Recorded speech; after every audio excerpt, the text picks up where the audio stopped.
Hello বন্ধুরা, সবাই কেমন আছো? সীমার রান্নাবান্না চ্যানেলে তোমাদের সবাইকে স্বাগত। আজকে আমি শেয়ার করছি তোমাদের সাথে খুবই সিম্পল একটা রেসিপি, আলু মাখা বা আলু ভর্তা বা আলু চখা, আমরা যাই বলি না কেন। দেখো, আলুগুলোকে খুব ভালো করে খোসা ছাড়িয়ে নিচ্ছি। তারপর আলুগুলো ভালো করে ধুয়ে টুকরো করে নিয়েছি। এবার প্রেসার কুকারে সেদ্ধ করে নেব আলুগুলোকে। তবে আমি নিরামিষভাবে করছি, পেঁয়াজ ছাড়া করব। তো প্রেসার কুকারে সেদ্ধ করে নিলাম। এবার কিছুটা পরিমাণ আদা কুচিয়ে নিচ্ছি আর কাঁচা লঙ্কা কুচোনো। তো কেমন আছো বন্ধুরা?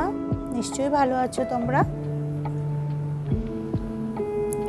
বন্ধুদের বলছি, আমার চ্যানেলটা যদি ভালো লাগে তোমাদের, প্লিজ সাবস্ক্রাইব করে পাশে থেকো আর পাশে থাকা বেল আইকনটিও প্রেস করে দিও। হয়ে গেল আদা লঙ্কা কুচোনো।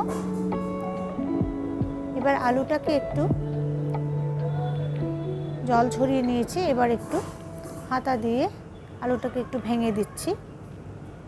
একটু গরম তো, তাই হাতার সাহায্যে করে নিলাম সেটা। এবার কড়াইতে সরষে তেল দিয়ে কালো জিরে ফোড়ন দিয়ে শুকনো লঙ্কা দিয়েছি। এবার আদা কাঁচা লঙ্কাগুলো দিয়ে একটু কম আঁচে ভাজা করে এই আলুটা দিয়ে দেব। নুন হলুদ দিয়ে একটু কম আঁচে একটু নাড়াচাড়া করে নিয়ে নেব। খুবই সামান্য একটা রেসিপি, অতি সাধারণ রেসিপি, কিন্তু সর্দি কাশিতে মুখে রুচি থাকে না, খেতে কিন্তু খুব ভালো লাগে। এটা খুব টেস্টি হয়, গরম ভাতেও ভালো লাগবে। এবার কড়াইয়ের মধ্যে একটু ছড়িয়ে দিয়েছি, উল্টিয়ে পাল্টিয়ে একটু ভাজা ভাজা করে নেব। আর উপর থেকে দিয়ে দেব কিছুটা গোলমরিচের গুঁড়ো। অনেকটাই হয়ে এসছে। হয়ে গেল আলু ভর্তা, আলু মাখা, যাই বলি না কেন।